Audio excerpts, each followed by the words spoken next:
Narrated Abdur Rahman bin Abi'is. A person asked Ibn Abbas, "Have you ever presented yourself at the prayer with Allah's apostle?" He replied, "Yes. And had it not been for my kinship position with the Prophet, peace be upon him, it would not have been possible for me to do so, for he was too young." The Prophet, peace be upon him, went to the mark near the house of Kathir bin as-Salt and delivered a sermon. He then went towards the women. He advised and reminded them and asked them to give alms. So the woman would bring her hand near her neck and take off her necklace and put it in the garment of Bilal. Then the Prophet, peace be upon him, and Bilal came to the house.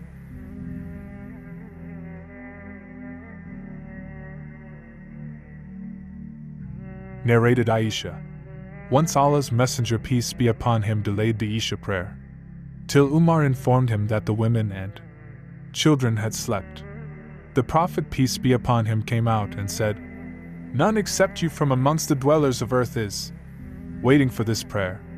In those days, there was no prayer except in Medina, and they used to pray the Isha prayer between the disappearance of the twilight and the first third of the night.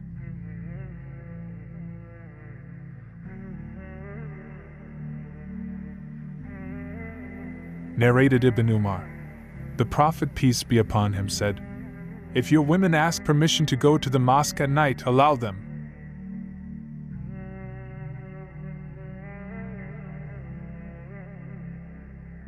Narrated Salama. The wife of the Prophet, in the lifetime of Allah's Messenger, peace be upon him, the women used to get up when they finished their compulsory prayers with taslim. The Prophet, peace be upon him, and the men would stay on at their places as long as Allah will. When the Prophet, peace be upon him, got up, the men would then get up.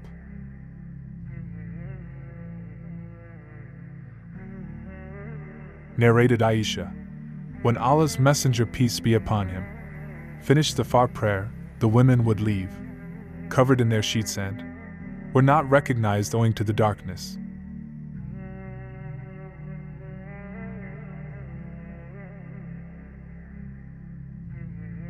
Narrated Abdullah bin Abi Qatada al-Ansari.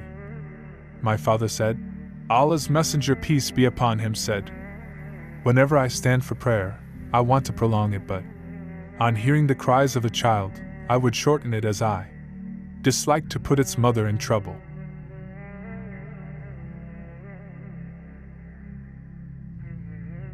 Narrated Aisha.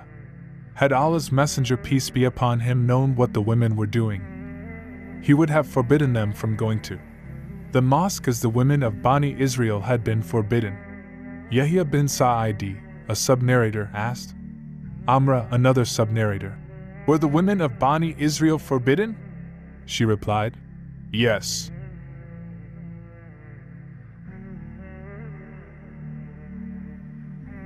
Narrated Aisha. Had Allah's Messenger, peace be upon him, known what the women were doing, he would have forbidden them from going to the mosque as the women of Bani Israel had been forbidden. Yahya bin Sa'idi, a sub-narrator, asked Amra, another sub-narrator, "Were the women of Bani Israel forbidden?" She replied, "Yes."